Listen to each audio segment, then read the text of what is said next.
Okay, this is my recording for the media bias chart.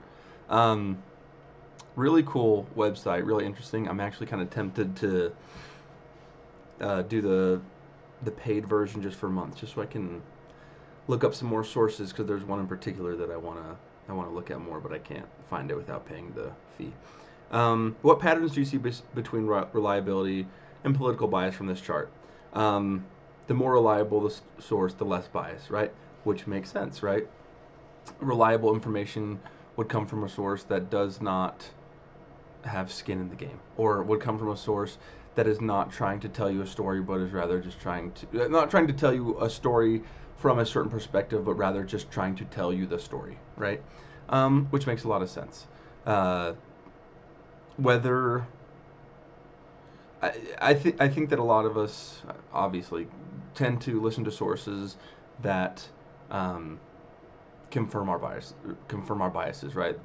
Give us confirmation bias, because it is easier to hear things that go along with what you believe and not have to think critically about things that you believe to be true, right? Number two, how do you get information from the news on a typical day?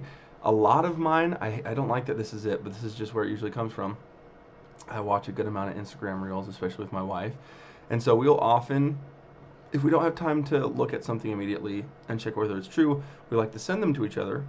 And then we have like 20 or 30 minutes at the end of the night where we lay down, we look at the reels that we sent each other, and we look to see how factual they are, right? Um, see if the information that we're getting fed is true.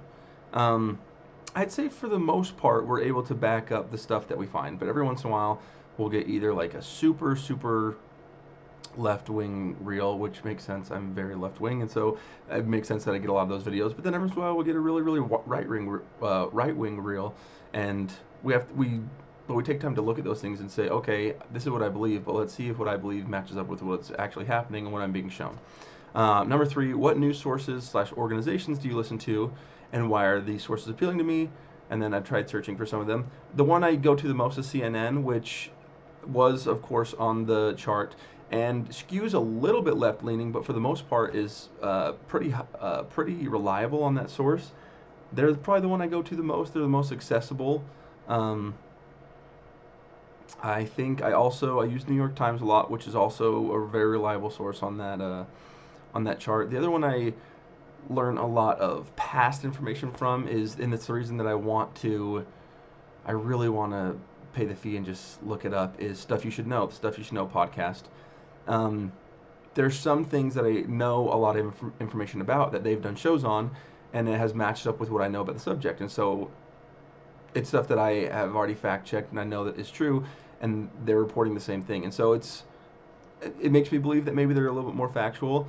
But they also do a really good job. They're definitely two left leaning individuals, but they do a very good job of staying unbiased in their reporting.